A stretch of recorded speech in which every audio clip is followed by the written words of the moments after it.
Tarihin karanlığı ve tozlu sayfalarından sıyrılan bir sır var karşımızda. Illuminati, iktidarların gölgesinde şekillenen bu gizemli örgüt, yüzyıllardır süregelen spekülasyonların ve komplo teorilerinin merkezinde olmaya ve bugün bile insanların merakını çekmeye devam ediyor. Bu gizemli topluluğun kökenlerine doğru bir yolculuğa çıkarken, unutulmuş semboller ve şifreli mesajlar arasında kaybolmaya ve kendinize şu soruyu sormaya hazır olun: Illuminati örgütü gerçekten var mıydı? Yoksa bunların ötesinde daha büyük bir gizem mi var? Mit ve gerçeğe hoş geldiniz. Almanya, 1748.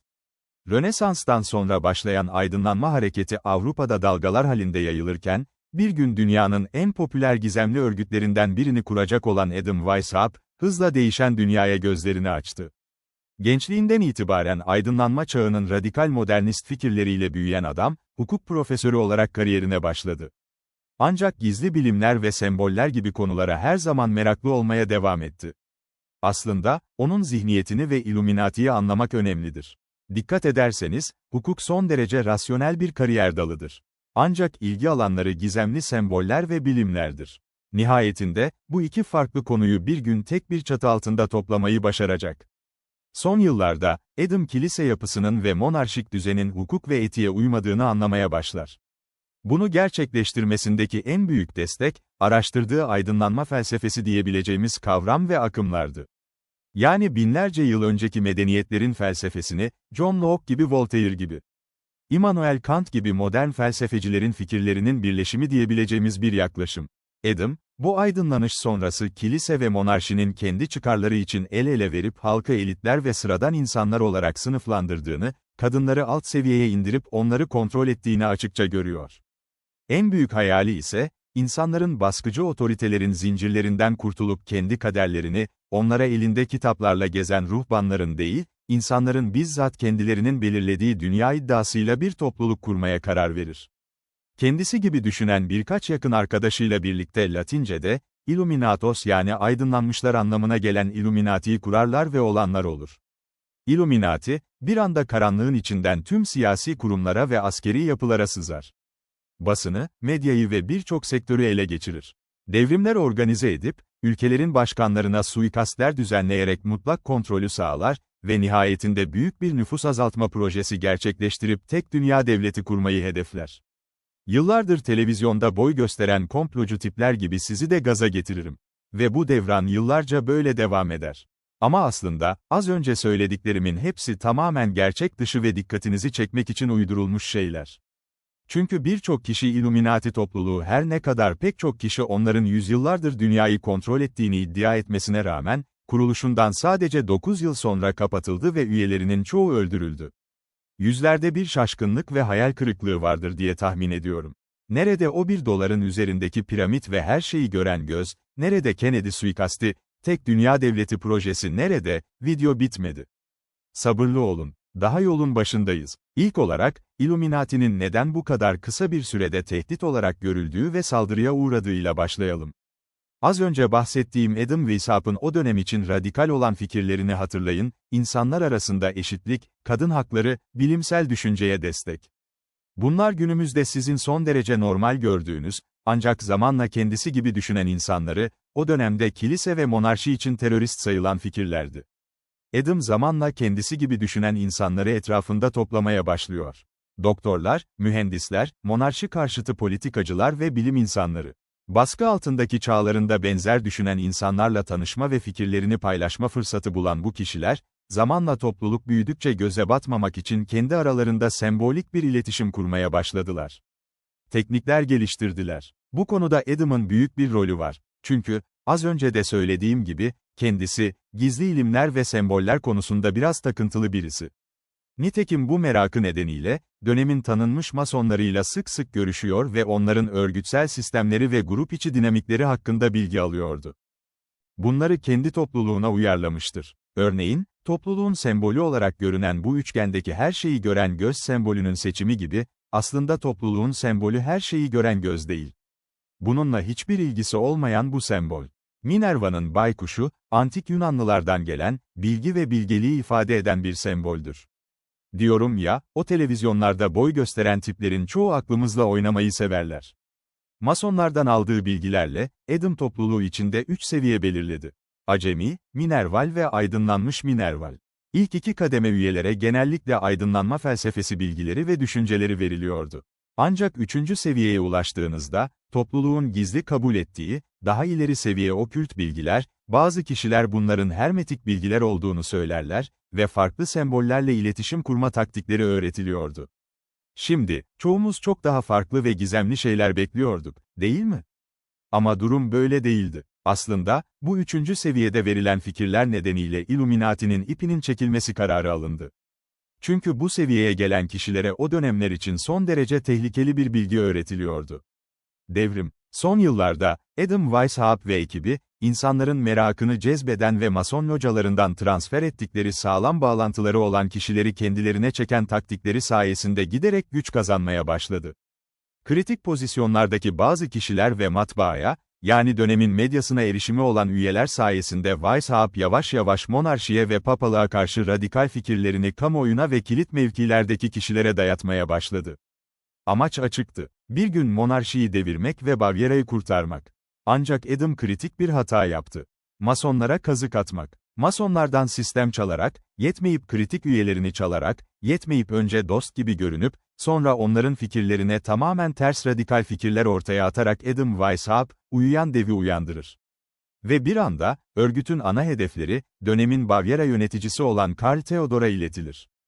Daha sonra, Avrupa'ya yayılmış topluluğun toplantı yerlerine ve üyelerine nokta atışı operasyonlar yapıldı ve grup yasaklandı. Elbette bu arada bazı üyeler öldürüldü.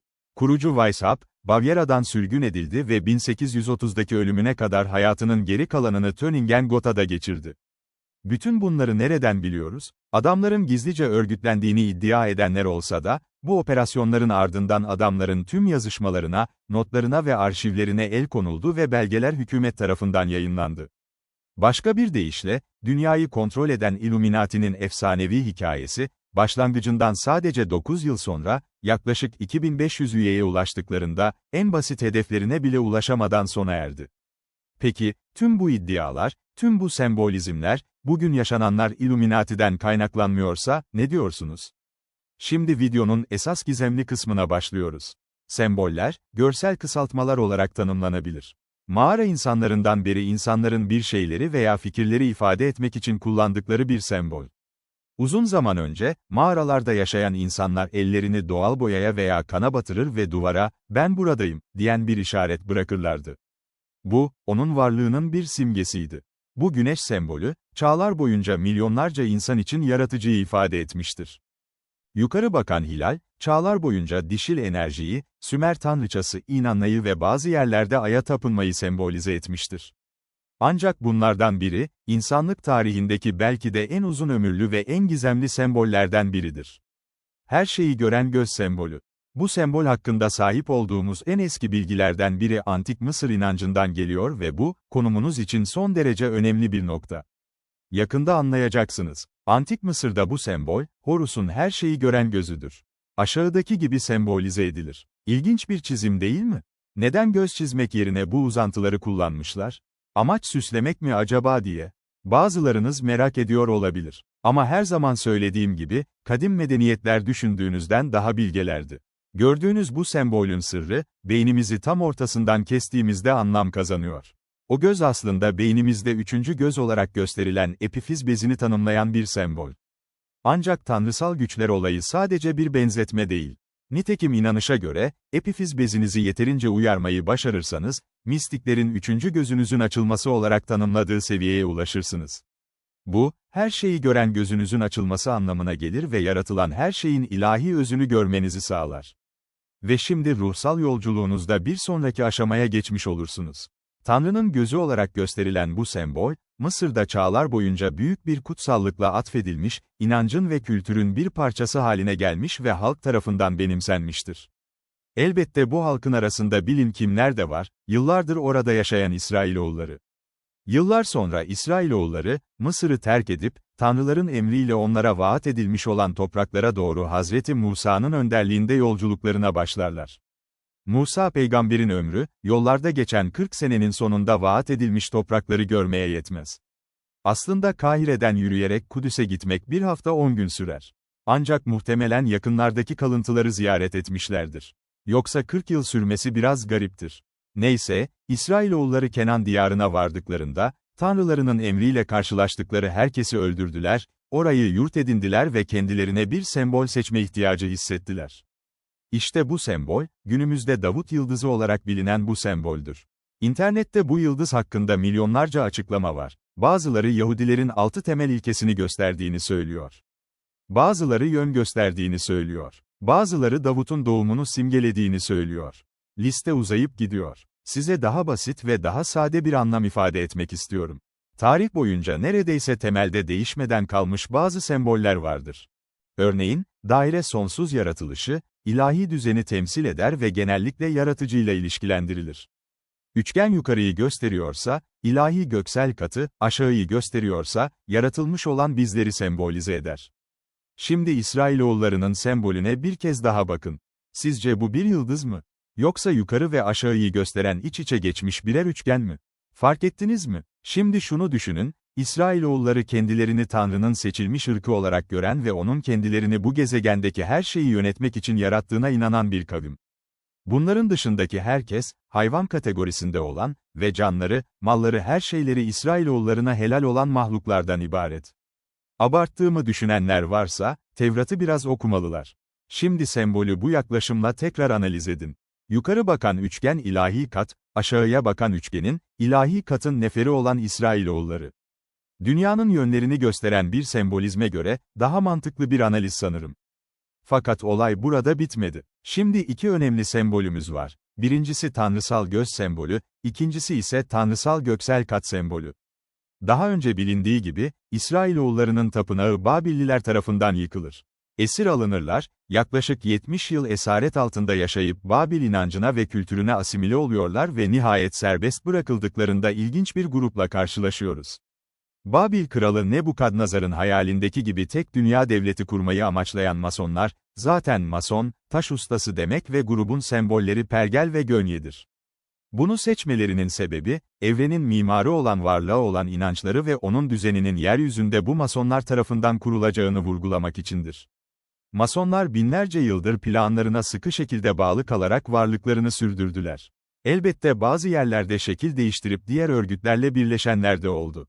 Ama ilginçtir ki adamlar gerçekten de temel kalıbı korumayı başardılar. Masonlar ayrı bir videonun konusu. O yüzden lafı daha fazla uzatmadan devam ediyorum. Amerika'nın İngilizlerden bağımsızlığını kazanmasında rol oynayan ve daha sonra tarihe kurucu babalar olarak geçen George Washington, Benjamin Franklin, John Hancock ve diğerleri son derece sıkı Masonlardı. Bu hiç de gizli bir şey değil. Adamlar bunu açıkça ve gururla gösterdiler. Amerika'nın 4 Temmuz 1776'da bağımsızlığını ilan etmesiyle ünlü bir sembol tarih sahnesine çıktı. Piramidin üzerindeki göz sembolü, Amerika'nın iki büyük mühründen biri. Şimdi, az önce de belirttiğim gibi, çoğu insan bunun Illuminati sembolü olduğunu düşünüyor. Fakat bu mühür tasarlandığında, Illuminati dünyanın öbür ucunda yeni kurulmuştu. Zerre alakaları yok yani. Zaten sembolü incelediğinizde bunu siz de göreceksiniz. 13 basamaklı piramit, Amerika'nın kurucuları olan 13 koloniyi ve eyaleti temsil eder.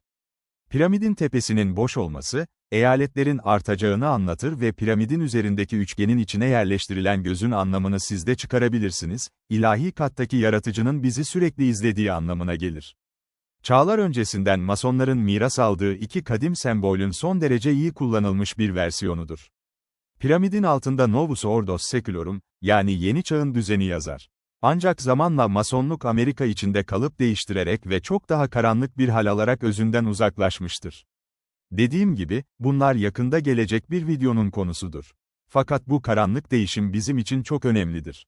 Çünkü bu değişimden sonra ortaya çıkan oluşum hepimizi büyük bir hızla felakete sürüklemektedir. Toplumları yönlendirmek, kontrol etmek ve istediğiniz şekle sokmak için ilk yapmanız gereken sizce nedir? Sınırsız para mı? Askeri güç mü? Medya kontrolü mü? Aslında bunların hepsine ihtiyacınız var. Daha ötesinde neye ihtiyacınız olduğunu biliyor musunuz? Erişilmez olmaya. Bir planın en zayıf halkası aslında onu yöneten kişidir. O kişiyi yok ettiğiniz anda zincir kırılır.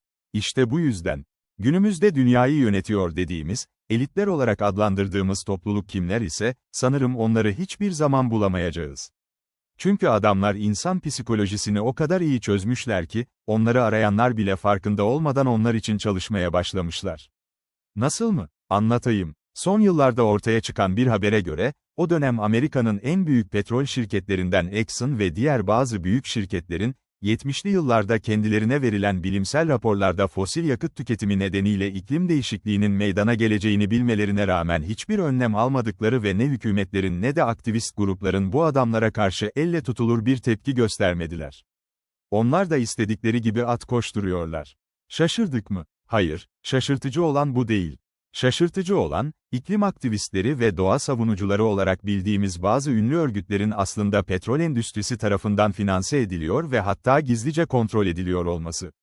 Şöyle düşünün, son zamanlarda kendilerini yollara yapıştıran, sanat eserlerine boya atan iklim grupları var. Sizce bunlar gerçekten doğayı düşünen tipler olabilir mi?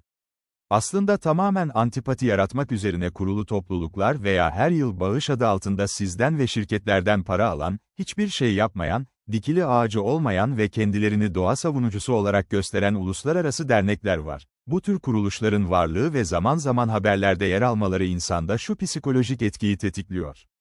Neyse ki, iyilik için çabalayan birileri var yanılgısı. Ve onlara ara sıra para göndererek bu iyiliğe ortak olduğunuzu sanıyorsunuz.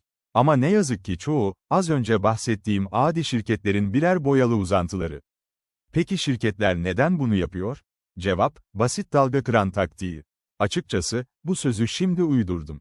Belki gerçekten vardır, ancak konuyla ilgili bir benzetmeydi. Örneğin, hayvanlar üzerinde deney yapan kozmetik şirketleri var, insanlar bu şirketlere ciddi tepki gösterdiler ve sonra o kozmetik şirketi hayvanlı deneylerini durdurduğunu açıkladı. Ama sonrasında bir üçüncü dünya ülkesine gidip, paravan bir laboratuvar kurup, adına L'Oreal Lab değil, Montreal Lab yazıp hayvanlı deneylerine devam etti, insanların tepkilerini kendi üzerinden unutulmuş bir ülkedeki kimin olduğu belli olmayan bir laboratuvara çekti. Siz de tepkinizi esas şirket yerine bu harcanabilir küçük paravan firmaya yönelttiniz. Neden? Çünkü arka planı araştırmadınız. O anda tepki vererek direnişin bir parçası olmak istediniz. Peki ne oldu? L'Oreal mutlu. Çünkü markası artık doğrudan kirlenmiyor. Tepki gösterenler çünkü doğru bir şey yaptıklarını sandıkları için mutlu. Ama ortada hayvanların harcandığı gerçeği değişmedi. Çünkü yılanın başını kesmedik. Sadece çıngıraklı kuyruğa dikkat ettik, elitler bunu hesapladı, insanlara saldıracak bir şey verdi. Sağa sola iki komplo kırıntısı bırakın. Onlar da oyalansın. Bir şey başardım, bir şey keşfettim diye düşünsünler. Bu arada gölgelerle ne istersek yapalım.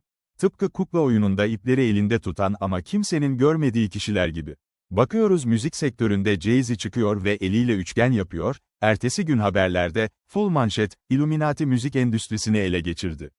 Ertesi gün, bir Amerikan filminin bir sahnesinde göz görüyoruz.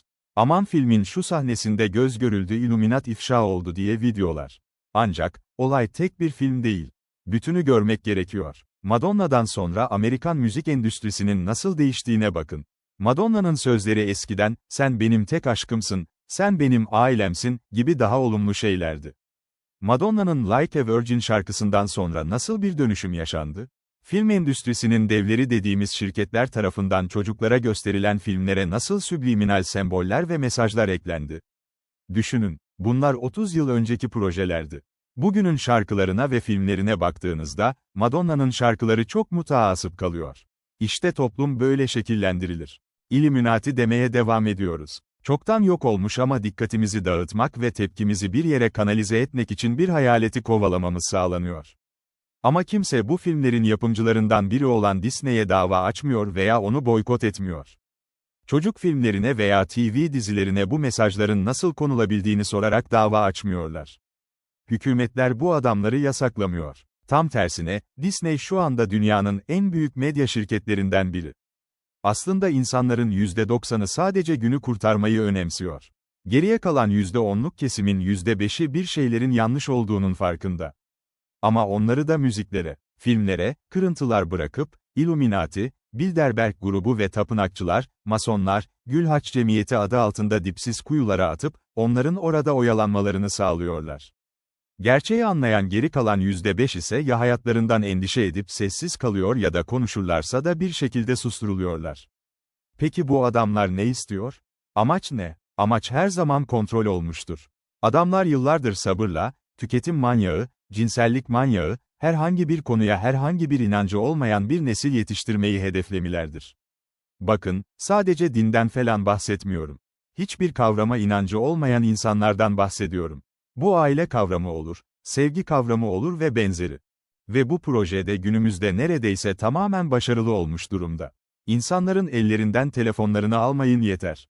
İsterse dünya yansın. Çünkü çoğu kişinin tek dünyası o cihaz oldu. Gerisinin önemi yok. Sebebi ise o cihazın içerisinde ona gerçeklikten kaçabileceği onlarca fırsatın bedava sunulması, iş dünyasında güzel bir söz vardır. Bir şey bedavaysa bilin ki, ürün sizsinizdir. Düşünsenize, Microsoft'un 2015 yılında yaptığı araştırmaya göre modern insanların ortalama dikkat süresinin 8 saniye olduğu ortaya çıkmış. Ve günümüzde bu rakamın 5 saniyeye düştüğü tahmin ediliyor. YouTube'da atlanamayan reklamları 5 saniye görmenizin en büyük sebeplerinden biri de bu. Bu olay aynı zamanda önemsediğimiz konuların veya gerçeklerin beynimizde tutulma süresini de kısaltıyor. Bunun en güzel örneğini şu an yaşıyoruz. Ukrayna'da hala savaş var, haberini duyan kaldı mı? Unutuldu gitti. İsrail katliam yapıyor. Herkes ilk ay coştu, şimdiden unutulmaya başlandı, 2 aydır adı bile anılmıyor. Bu tür toplulukları yönetmek artık çocuk oyuncağı. Ne yemeniz gerektiğini dikte ediyorlar. Ne giymeniz gerektiğini, modanın ne olduğunu, ideal kadın bedeninin ve erkek vücut tipinin ne olduğunu empoze ederler. Siz bir tercih yapıyoruz, diye düşünebilirsiniz ama günlük hayatınızda size seçenekleri çoktan sunmuşlardır. Ve siz sadece size sundukları seçeneklerle yaşıyorsunuz. Ve size bu seçenekleri sunanlar sizi öyle imkansız hedeflere yönlendiriyorlar ki, 50 yüzü zaten güzel olan kızlar estetik hastası oluyor. Erkekler güçlerinin, karakterlerinin kullandıkları arabalarla ve ceplerindeki parayla doğrudan ilişkili olduğunu düşünüyor. Ama hiç kimse bu uç hedeflere ulaşamıyor. Sonunda depresyon vakaları patlıyor ve o hapları üreten adamlar sizi tekrar hasta ediyor ve o hapları satarak sizden tekrar para kazanıyorlar. Sistemden veya gerçeklerden çıkmaya çalıştığınızda ya da gerçekleri söylediğinizde linç yersiniz, dışlanırsınız. Sonra bir gün bir bakmışsınız, robotların ve yapay zekanın birleşmesinden sonra artık size gerek kalmamış. Ve dünya nüfusunun 10 milyara geldiği bir dönemde bir çöküş yaşanıp, 2 milyara kadar düşmüş. Sonra ülkeler birer birer eyalet olmayı kabul edip, tek çatı altında birleştiler. İşte dünyanın yakın geleceğinin planı. Şu anda, sütü son damlasına kadar sağılan ineklerden farkımız yok. Kapitalist düzenin gözü tüm paramızda. Sonunda bize tekmeyi basıp ve yeni para düzenine geçişi yapacaklar. İnsanlar tek dünya devleti deyince, aslında hemen tepki veriyorlar. Ancak asıl saçmalık, insanlığın ayrı devletler halinde olması saçma olan. Buradaki asıl mesele, bu sistemin kimin kontrolünde olacağı. İşte olayın tüm güzelliğini bozan da bu. Aksi halde herkes, tüm insanların bu gezegeni düzgün bir şekilde paylaştığı, hiçbir ayrımcılığın olmadığı bir sistemi herkes ister. Ama eğer bu sistem seçkinler için küresel bir monarşi gibi olacaksa, o zaman batsın bu dünya. Sanırım gerçeğin bir kısmını gördünüz. Aslında bu videoyu filmlerdeki, Amerikan dolarındaki, sağdaki, soldaki yapıların tüstündeki tek göz sembollerini, pergel, gönye sembollerinden falan tartışarak, işte şu bina 4 köşeli.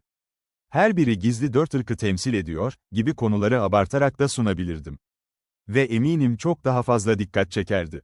Ve videonun sonunda, kafanız karışmış ve kavramsal karmaşa içinde kaybolmuş bir şekilde, ekranı kapatır ve ertesi gün her şeyi unuturdunuz. Ama bazen gerçekler düşündüğünüz kadar derin ve fantastik olmuyor. Bakın, günümüzde ortada ne Illuminati kaldı, ne de o ilk Amerika'yı kuran haliyle Masonlar kaldı. Bu semboller, isimler ve örgütler, dikkatimizi dağıtmak için önümüze atılan dikkat dağıtıcı şeyler sadece. Onlara her vurduğumuzda vuruyoruz. Her şeyi anladığımızı ve çözdüğümüzü sanıyoruz. Ancak sonuç olarak hem zamanımızı hem de enerjimizi boşa harcıyoruz. Ve bu arada, gerçek gizli tipler kimler ve isimleri tam olarak bilinmiyor. Diledikleri gibi hareket etmeye ve milyarlarca insanın hayatını kontrol etmeye devam ediyorlar. Ünlü filozof ve bence bir dahi olan Platon'dan güzel bir alıntı paylaşmak istiyorum. Siyasetle uğraşmayacak kadar akıllı olanlar, daha aptallar tarafından yönetilerek cezalandırılırlar. Bu yüzden dünya artık kolay kolay değişmeyecek. Gezegenin her yerindeki akıllı olanlar siyasetmiş, politikaymış uğraşmak istemiyorlar. Uğraşanlar da birileri tarafından iftira edilip, susturuluyorlar ya da öldürülüyorlar. Üzücü. Ancak bu devran doğa müdahale ederse yıkılır, aksi takdirde yıkılmaz. Ancak, doğanın da bize tokat indireceği günlere hızla yaklaşıyoruz. Bu konuyla ilgili yakında bir video yapacağım. İşte ünlü Illuminati'nin gerçek hikayesi bu şekilde. Bu, yalnızca 9 yıl var olan ve en fazla 2500 üyeye ulaşan bir grup. Nitekim, onların da sonu, güçte olanlar tarafından sert bir şekilde susturulmak olmuş. Açıkçası, artık her türlü bilgiyi, komployu ve varsayımı saçmalık olarak görüyorum. Çünkü adına ister Illuminati, ister Mason, ne derseniz deyin. Bazıları dünyamızla oyun hamuru gibi oynuyor ve istedikleri gibi şekillendiriyorlar. Bunların adını bilsek ne olacak? Bilmesek ne olacak? Tekrar gidip Netflix'e abone olacağız. Disney üyesi olacağız. Her geçen yıl bize daha fazla sapkın içerik sunmaya devam edecekler. Tekrar gidip bu adamların markalarının önünde kuyruklar oluşturacağız. Yine, milyonlarca masum hayvana güzellik uğruna işkence eden kozmetik şirketlerinin ürünlerini alacağız. Ve yine gidip bunları eleştirenleri kopuk tipler olarak hor göreceğiz. Biraz karanlık bir son olduğunun farkındayım. Ama içinizde tarihle ilgilenenler veya toplumun dinamiklerini ve psikolojisini biraz incelemiş olanlar varsa, bana katılacaktır. Hayat tekrar eden döngülerden ibarettir. Aslında hiçbir şey değişmez. Bazen inişler ve bazen çıkışlar olur. Ama genel olarak tarih sürekli kendini tekrar eder. Her zaman söylerim, kendinizi bireysel olarak kurtarın, aydınlatın. Sonra insanlar sizi örnek alarak değişsinler. Güzel bir söz vardır. Dün akıllıydım, dünyayı değiştirmek istedim. Bugün bilgeyim, kendimi değiştiriyorum. Konu her ne kadar umutsuz olsa da, moralinizi bozmak için söylemedim. Size acı gerçekleri görmeniz için anlattım. Anlattım ki, kendinizi sizi sıkıştırmaya çalıştıkları baskıdan kurtarın. Kendinizi geliştirin. Tüketim toplumunun kölesi olmadan hayatın tadını çıkarın. Umarım sorularınızın bir kısmına cevap vermişimdir ve sizi biraz düşündürmüşümdür. Atatürk'ün güzel bir sözüyle bitirmek yerinde olur. Umutsuz durumlar yoktur. Çaresiz insanlar vardır. Asla umudunuzu kaybetmeyin. Yeterince insan sistemin gerçeklerinin farkına varıp buna tepki verirse, her şey bir gün değişecek ve insanlar nefes aldığı sürece her zaman umut vardır. Videoyu izlediğiniz için hepinize teşekkür ederim. Lütfen daha fazla içerik için kanala abone olmayı unutmayın. Ayrıca, katılımcı üyelerime de destekleri için teşekkür etmek istiyorum. Gelecek hafta daha iç açan konularda buluşana kadar kendinize iyi bakın.